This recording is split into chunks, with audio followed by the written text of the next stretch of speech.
So we've seen, Rich, you as DEP look at the performance of the force, and you manage the crime statistics and look at see where the peaks are. And you will have seen in your time here a big spike in crime in our town centre, as well as a perception in some of our town centres around antisocial and social behaviour. And that's been in some of the feedback that we've had. Toby from Herefordshire like to see more police on the beat during the day or in the high street. Paul in Bromsgrove, our town is growing and crime is increasing. Just talk a little bit about the spike that we've seen in town centre issues and how that might affect the change in policing over the next 3 or 4 years. So one of the spikes we've seen that affects town centres perhaps more than other areas is around shoplifting. And certainly over the course of last year, shoplifting went up quite sharply during the beginning of the year and then stabilised thereafter, which was a trend noted across the country. And you all have heard, and many viewers will have heard, the concerns amongst retailers regarding a prompt response and ensuring that there's a proper response to shoplifting. We're not seeing that increase continue this year, but we acknowledge that town centres are a place where we can make a really sizable difference in terms of a targeted response. So going back to what Alex has said regarding the next 4 years, town centres mark a location where antisocial behaviour happens, where shoplifting happens, but also where there's a large footfall of people who would benefit and seek reassurance from seeing the police. So over the course of this year, and in fact by the end of September, we will roll out 10 town centre teams. So a combination of police officers, local police officers and PCSOs to patrol the town centres, to be a visible presence, but also to tackle those issues that are very visible to people: retail crime, drug use, antisocial behaviour, criminal damage, that are perhaps more prevalent in town centres, but also more noticeable to the population. So by the end of September, those resources will be in place. We've already got a town centre team operating in Shrewsbury, which has had some success and has been well received by the local population. And so it's reflective of the targeted approach we'd wish to take to people seeing us, people having confidence in us, but at the same time, us putting in place an intelligent response to local problems. Commissioner, may I come in on the Shropshire point? Because I think it's important for your viewers to understand that beat officers can't do everything. And Shrewsbury in Shropshire is a fine example where we also have serious organised crime unit officers working with beat officers to deal with the drug dealing at a higher level, the kilos of cocaine, for example, that are being dealt with on a street level that causes the antisocial behaviour that the neighbourhood officers often have to respond to. So albeit you might say a team of detectives working in a proactive unit are not community beat officers or bobbies on the beat, they have been essential in Shrewsbury for dealing with the antisocial behaviour by removing the drug dealers, the higher networks, and then working with the beat officers to challenge the antisocial behaviour. So there is there's a real natural way that everything is, to a certain extent, community-based. And here we've seen in Shropshire, we've been on a journey with Shrewsbury over the last year where you tackle high-level, serious organised crime, and it affects low-level crime and ASB, and they work in symbiosis. Because that for me is one of the central points of some of the concerns of our community. Is it's the thing that we can see in terms of we can see the antisocial behaviour or the perceived to be low-level crime that is actually linked back to that more serious and organised crime. And it's how the wider auspices of policing, and West Mercia Police is contributing towards a town centre being safe, because whilst a spike in retail crime that we've seen or the issues in Shrewsbury that you refer to are a spike, that underlying criminality or harm being caused in the town centres has been there a while and ebbs and flows, and it's how that wider harm is tackled. And that system to do that, I think, really, really keen to set up. And just touching on Shrewsbury as an example, some of the feedback we've had around street drinking. Street drinking in itself not always linked back to something that can be enforced via policing, often associated with addiction or other forms of medical type issues. How in our town centres to prosper is that partnership element, do you think, and areas that we would want to develop over this next police and crime plan term to help be successful in supporting town centres. I was out with one of your town centre teams in Shrewsbury a couple of weeks ago. Beautiful Friday afternoon. The sun was shining. With 2 police officers one a male with a custodian, other female officer in police uniform, and the reception from the public really strong, and all the way through from Americans wanting selfies through to the nods of support from those people out and about on their sunny afternoon in Shrewsbury. And I'm just interested how that wider coalition of partners can help in some of the issues that affect the town centres. Yeah, and it's a cliche, but some things police can't do on their own, and some of the societal problems associated with addiction are in that space. So yes, we can lock up the dealers, but is policing the right way to deal with street drinkers? And that's where in Shropshire we've worked very closely with the local authority, NGOs, partnership organisations to say, how can we support what you do?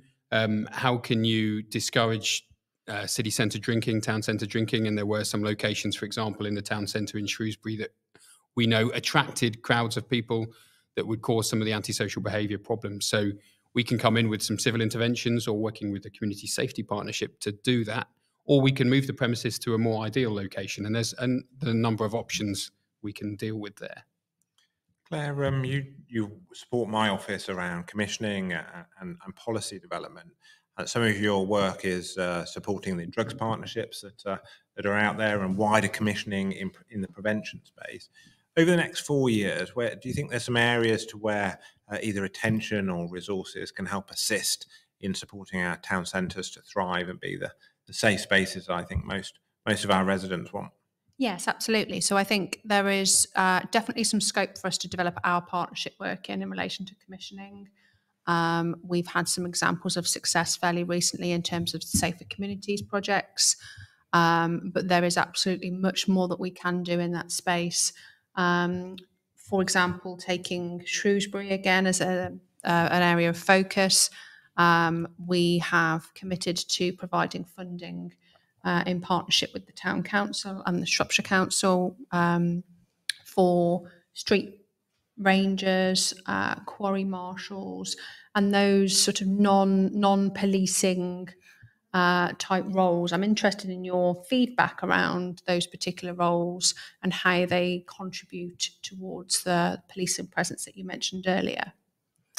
I think the evidence is really strong that when you have good town centre teams with partners like marshals, it can be really effective. Criminologists call it a capable guardian, whether that's a uniform officer or someone like a town centre team officer. Business districts often have teams like that, and they're really beneficial. And you can work together.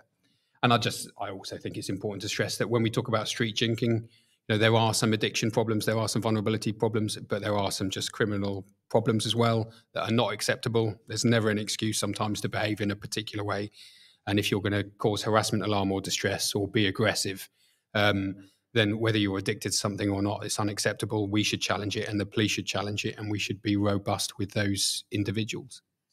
Can I just touch on retail crime, just around, I think, a service level expectation, and I think it's an interesting point as to what we might improve over the next 4 years.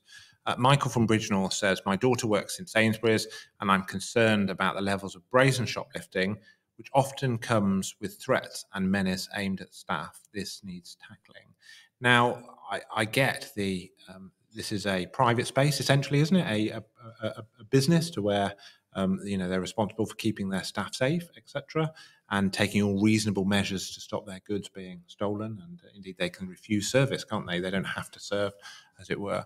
How do you see that relationship element with some of our retailers about police doing enough to stop the perhaps prolific level of prolific offenders of shoplifting, all the way through to those retail establishments being target hardened, I think is the technical term, isn't it? How's that balance between the two and the level of service that the community, perhaps those retailers can expect over the next 4 years, and where we might want to see some improvements? Well, I share Michael's view, and my daughter's worked in retail as well. And firstly, we need to pass on our thanks to everyone who works in retail, and none of them should be subject to that level of abuse. It's unacceptable, and the police should respond should be locking up the shoplifters and should be dealing with harassment, alarm and distress.